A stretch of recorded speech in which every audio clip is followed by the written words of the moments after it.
Então, como a gente viu, várias imagens que dizem respeito a esse processo de intertextualidade, de diálogo entre os textos de uma forma geral, a gente pode agora parar para conceituar. Então, intertextualidade diz respeito a esse diálogo, como eu já coloquei para vocês, né? Fazendo uso da utilização de um elemento de um texto, de uma obra de arte, de uma publicidade, de uma tira, de uma charge ou de um cartoon. A gente vai agora para o segundo momento da nossa aula. Vamos tentar agora identificar esses tipos de intertextualidade. Então, o que a gente pode concluir a partir disso? Que a intertextualidade ela pode assumir diversas formas e ser feita de diversas maneiras. Eu trouxe para vocês aqui 3 imagens que eu gostaria que vocês observassem com cuidado. Quem é que eu tenho aqui? Mônica? É isso? Ou eu tenho Mônica Lisa? Né? Quem é essa daqui? Quem não lembra que Bombril tem 1001 utilidades? E aqui eu tenho a imagem 3. Fazendo o paralelo entre as 3 imagens, vocês percebem explicitamente que há uma relação, né, de diálogo, de intertextualidade da primeira e da terceira imagem para com a segunda. Vivi, e por que trazer Mona Lisa, afinal de contas? Ué, gente, Mona Lisa é símbolo de perfeição, pintada por Da Vinci no século XVI. Talvez você pense que Mona Lisa não seja nessa Coca-Cola toda, mas na época ela foi considerada.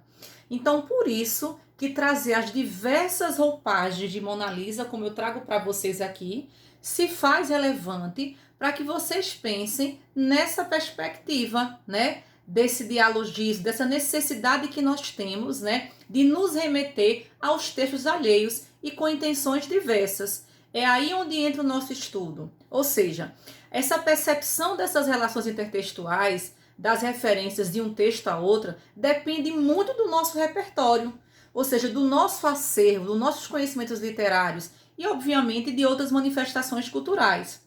Observem que nós temos aqui Meus 8 Anos, por Casimiro de Abreu. Qual é o contexto, gente? Romantismo. E aí ele coloca, iniciando o seu poema, dizendo: oh, que saudades que eu tenho da aurora da minha vida, da minha infância querida, que os anos não trazem mais. Que amor, que sonhos, naquelas tardes fagueiras, à sombra das bananeiras, debaixo dos laranjais. Vocês percebem aqui que Casimiro traz para a gente toda uma perspectiva idealista dessa infância, desse cenário. E isso é ratificado através dos versos que amor, que sonhos e que flores. Vocês percebem quão agradável foi essa infância, quando ele traz através da expressão naquelas tardes fagueiras. Quer dizer, foi uma infância tão favorável que ela não tinha só amor, ela tinha sonhos e tinha flores. E a gente percebe isso através do contexto, né, do conhecimento prévio que nós temos do romantismo brasileiro, desse cenário de idealização criado, né, por Casimiro de Abreu. Logo mais nós temos também Meus 8 Anos, por Oswald de Andrade. O que vocês percebem aqui? Vocês percebem que Meus 8 Anos de Oswald de Andrade, ele traz para a gente uma perspectiva dialógica com Casimiro de Abreu. Mas o que a gente pode concluir a partir disso? A gente conclui que houve a necessidade de se remeter ao texto alheio, ou seja, de forma explícita, né? Numa intertextualidade explícita, direta. Só que Oswald, ao contrário de Casimiro, não nos situa nesse cenário de idealização de perfeição. Ele começa tal qual: ó, que saudades que eu tenho da aurora da minha vida, da minha infância querida, que os anos não trazem mais. Só que lá naquele quintal de terra, na rua de Santo Antônio, debaixo da bananeira, mas sem nenhum laranjais. Vocês notaram que não há perspectiva mais de idealização como em outrora, proposta por Casimiro de Abreu? Porque Oswald de Andrade é poeta modernista. E o modernista, ele preza por uma poesia simples, coloquial, real, ou seja, é uma poesia que não tem relação com idealização, com sonhos, ou seja, a infância é vivenciada num espaço concreto, ou seja, no quintal de terra, na rua de Santo Antônio. Mas apesar dessas dificuldades, ou seja, sem nenhum laranjais, mesmo assim, existe a necessidade dele se remeter a essa infância de maneira o quê? Saudosista. Então é isso que identifica os dois poemas. A temática é justamente essa, é o saudosismo, é a saudade que se tem da infância querida. Mas outra questão também importante para pontuar para vocês é que essa intertextualidade explícita, direta, ela se dá de maneira o quê, pessoal? Invertida. Ele inverte as ideias originais. E aí é onde a gente vai colocar agora a nossa perspectiva de estudo. Ou seja, toda vez que houver necessidade por parte do autor em inverter essas ideias originais, né, ou não, é aí onde a gente passa a pensar sobre a intenção comunicativa desse emissor. É o que a gente chama de tipos de intertextualidade. Quem não se lembra, por exemplo, de Minha terra tem palmeiras onde canta o sabiá, as aves que aqui gojeiam não gojeiam como lá. Situei vocês? Voltemos para o contexto de romantismo. Porque nosso céu tem mais estrelas, nossas vagas têm mais flores, nossos bosques têm mais vida, nossa vida mais amores. Em cismar sozinho à noite, mais prazer encontro eu lá. Minha terra tem palmeiras, onde canta o sabiá. Minha terra tem primores, que tais não encontro eu cá.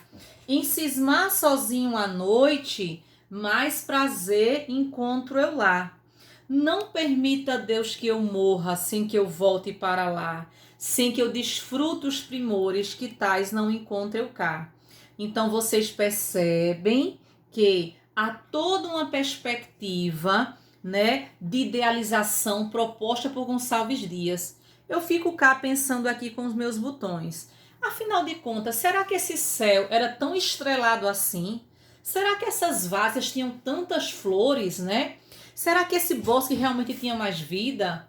Mas de uma coisa é certa, a idealização, o sentimento de idealização, quer dizer, o sentimento fânico, trazido por Gonçalves Dias, isso é muito certo para nós leitores. Então, há todo um sentimento de valorização dessa pátria, há todo um sentimento de valorização desse lugar. Ou seja, esse era o lugar dele, onde ele se encontrava. E o maior desejo da canção do Eu Lírico era morrer sem que ele pudesse voltar para lá, sem que ele pudesse desfrutar os primores que tais não encontrava aqui. Então, isso está muito claro para vocês. Então, quando eu penso em Canção do Exílio por Gonçalves Dias, eu penso, por exemplo, nessa perspectiva dessa tirinha da Turma da Mônica, né? No qual Bidu coloca que minha terra tem Coríntias, onde canta o sabiá. É minha... Aí o outro cachorro diz, é minha terra tem Palmeiras. Ah, gente, cada um tem o time que quiser. Então vocês perceberam esse dialogismo, quer dizer, esse diálogo travado da tirinha para com o poema Canção do Exílio. É o que eu coloquei para vocês sobre a necessidade que nós temos de ter todo um acervo literário, cultural, para que a gente identifique essa intertextualidade. Então vocês percebem aqui que ela acontece também de forma explícita, mas com intenção o quê? Humorística.